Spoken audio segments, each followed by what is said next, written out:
So, welcome to Being Dad.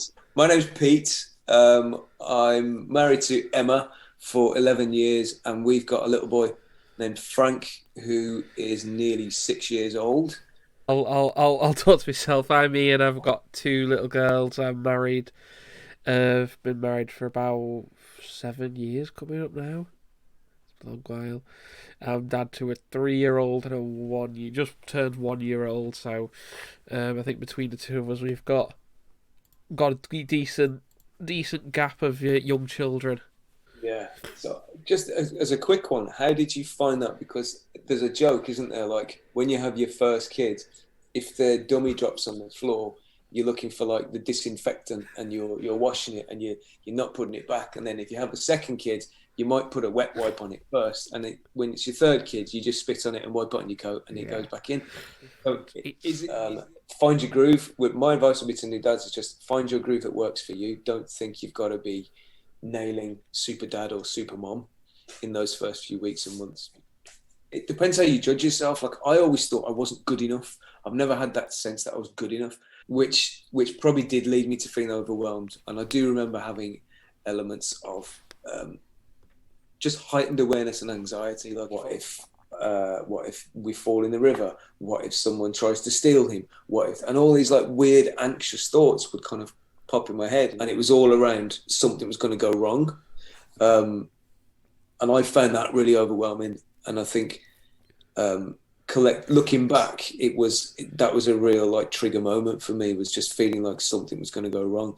I think the practical and the financial stuff was what I found overwhelming at the start, whereas now I feel more established and more confident in those areas.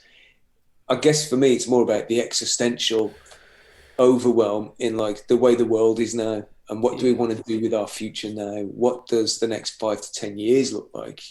Because so much has happened in the last 5 years that we weren't even aware of.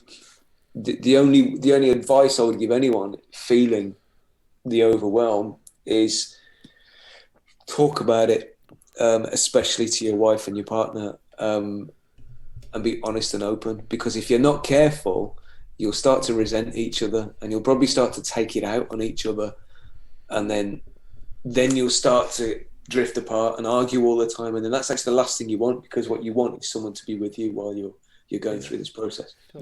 My job is when I do as a living, I'm always, this is wrong. This is what we need to fix. This is the path we need to fix. When you're looking after children, nothing's wrong. Yeah, if something's wrong, you know what's wrong. You go feed it, you go clean it, you go do Yeah. this or that. Yeah. And a 3 month old, whatever, young baby, it's fine when it's not crying. If it's crying, it's something's not fine. So you don't know. Yeah, you can learn to try and entertain it, but Yeah. half the time it's just you don't really know what to do. Yeah. And I think nowadays as well, with the very interactive nature of our lifestyle, we've got phones that can literally do what we want. I'm quite bad for picking up my phone, looking at an article, watching a YouTube video, something like that, Yeah. and they're more engaging than a 3 month old baby. But you need to take that time to take a second just to kind of go, I'm gonna need to put my phone down, spend some time with the baby because they're actually trying. This is actually quite an influential part of their life, and Yeah. I still struggle now with it. No, of course. You I know, hear you. And like, when is the appropriate time for a baby to watch a TV, or just to give you 2 minutes to yourself? When, like, the guilt that goes with that as well is like, oh, was that too young? Because he loves TV. It's like, did we start that addiction a bit too soon? like I say, parenting evolves. You and I know this just because of our own experiences with being a kid, and that Yeah. you've come to fatherhood, and we've gone in with an attitude of we want to do better than our own father, we want to do things different to our own fathers. My dad's dad was in both world wars. Like Oh, he really? signed up early for World War One. I think he was only about 14 or something, and then he was also in the Second World War. So my dad was born in 1940, so he didn't really see his own dad till he was about 5 or 6 years old. Really? So he said that was the basis of his fatherly influence was just of this kind of authority figure.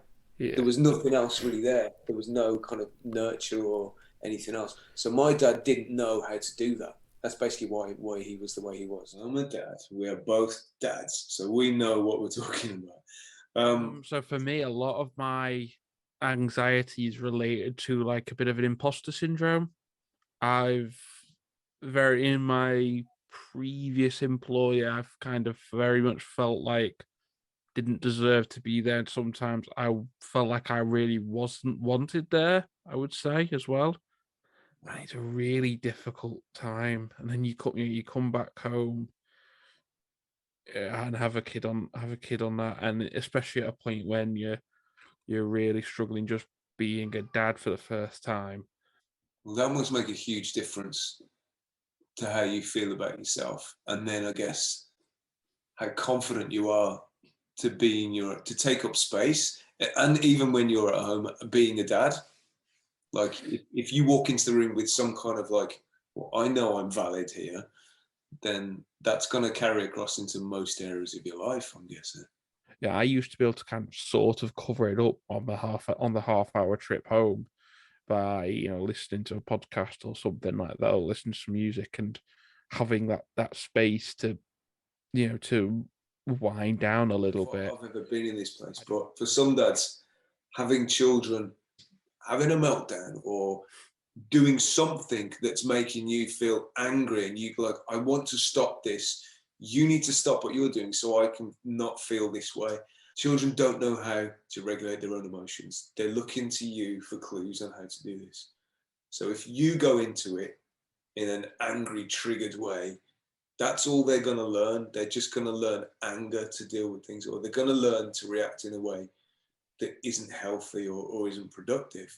As the adult in the room, it is up to us to just go, hang on, right. If I can recognize my emotions and what triggers me, maybe I can help my little boy or my little girl calm down and just think, and let's try and work out together where this is coming from, because they might not be doing it to off, which is a lot of people's immediate belief. They might be doing it because they literally can't handle how they feel and they just want someone to make it okay again. Be a bit aware of what things make you anxious, what things make you triggered. When you feel angry, for a minute, just feel what are you actually angry at? Because often we'll take it out on our immediate surroundings and the person is right in front of us. You have to find a space for yourself within your relationships, because that old saying, you can't pour from an empty cup. Like, you have to have something to give. And if you don't take time for yourself, it's very difficult. And time for each other as a couple. Remember why you fell in love in the first place. Remember why you got together. Sit and talk to each other and laugh about stuff the way you used to before you had big responsibilities.